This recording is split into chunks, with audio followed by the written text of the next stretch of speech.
The relationship between Iran and Israel is deeply complex. It is marked by mistrust, hostility, and the ever-present threat of conflict. Understanding this relationship requires delving into history. It demands examining the intricate interplay of religion, politics, and regional power dynamics. Before the 1979 Iranian Revolution, the two nations maintained a pragmatic alliance. This was driven by shared strategic interests. Both faced a common enemy in the pan-Arabism of leaders like Gamal Abdel Nasser of Egypt. Economic ties flourished. Israel even provided military support to the Shah's regime. However, beneath the surface of this alliance, tensions simmered. The Israeli-Palestinian conflict deeply troubled many in Iran, including religious leaders.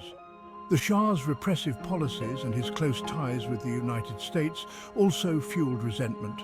The seeds of discord, sown in these early years, would eventually sprout into the deep-rooted animosity that characterizes the relationship today. The 1979 revolution became a watershed moment, fundamentally altering the dynamics between the two nations and setting the stage for decades of conflict. The 1979 Iranian Revolution marked a seismic shift in the Middle East. The overthrow of the Shah and the establishment of the Islamic Republic under Ayatollah Khomeini had profound implications for the region. Overnight, a one-time ally transformed into a vocal adversary. The new Iranian regime viewed Israel as an illegitimate entity. It condemned Israel's occupation of Palestinian territories and pledged support for Palestinian resistance groups. This stance against Israel became a cornerstone of Iran's foreign policy. The hostage crisis at the US Embassy in Tehran further exacerbated tensions. The United States broke diplomatic relations with Iran. The Islamic Revolution reshaped the geopolitical landscape of the Middle East. The rivalry between Iran and Israel extends far beyond their own borders. Both nations have been locked in a perpetual struggle for regional influence. This has turned the Middle East into a volatile chessboard. Iran supports groups like Hezbollah and Hamas to challenge Israel. These groups have engaged in numerous conflicts with Israel. Israel responds with targeted assassinations, airstrikes, and covert operations. The cyber realm has become another battleground. This ongoing proxy conflict has had a devastating impact on the region. Section 4. The nuclear threat, a shadow over the Middle East. The Iran-Israel conflict is complicated by nuclear proliferation. Iran's nuclear ambitions raise alarms in Israel and globally. Israel sees a nuclear-armed Iran as an existential threat. It fears Iran might use or share nuclear weapons, shifting regional power. International negotiations have had mixed success. The 2015 JCPOA was a breakthrough, but US withdrawal in 2018 reignited tensions. A nuclear arms race in the Middle East remains a significant concern.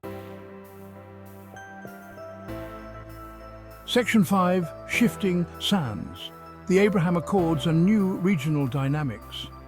In a surprising development, the regional landscape shifted in 2020 with the signing of the Abraham Accords. These agreements, brokered by the United States, normalized relations between Israel and several Arab states, including the United Arab Emirates and Bahrain. The Abraham Accords reflect a changing geopolitical reality in the Middle East. Faced with a perceived common threat from Iran, some Arab states have chosen to prioritize security cooperation with Israel over the Palestinian issue. These agreements have been condemned by Iran as a betrayal of the Palestinian cause. They represent a potential setback for Iran's regional ambitions by strengthening Israel's diplomatic standing and forging new alliances against Tehran. However, the long-term impact of the Abraham Accords remains to be seen. It is unclear whether they will lead to a broader regional realignment or exacerbate existing divisions. The Palestinian issue, unresolved and deeply contentious, continues to cast a long shadow over any prospects for lasting peace in the Middle East. Section 6. The human cost. Voices from the abyss. Lost in the geopolitical calculations and the rhetoric of animosity is the profound human cost of the Iran-Israel conflict. For decades, ordinary citizens on both sides have borne the brunt of this enduring hostility. In Israel, the constant threat of terrorism and rocket attacks from Iranian-backed groups has created an atmosphere of fear and uncertainty. The trauma of conflict weighs heavily on the population, impacting daily life and shaping political discourse. In Iran, crippling economic sanctions, imposed in part due to the nuclear dispute and regional tensions, have inflicted widespread hardship. Ordinary Iranians struggle to cope with soaring inflation, shortages of essential goods, and a sense of isolation from the international community. The voices of these individuals, often drowned out by the clamor of political leaders and the pronouncements of hardliners, must be heard. Their stories serve as a stark reminder of the devastating human toll of this protracted conflict. Section 7. The Path Forward. A call for dialogue and diplomacy. The path to resolving the conflict between Iran and Israel is fraught with obstacles. Decades of mistrust and a legacy of violence have created a seemingly insurmountable divide. However, history teaches us that even the most intractable conflicts can be resolved through dialogue and diplomacy. The alternative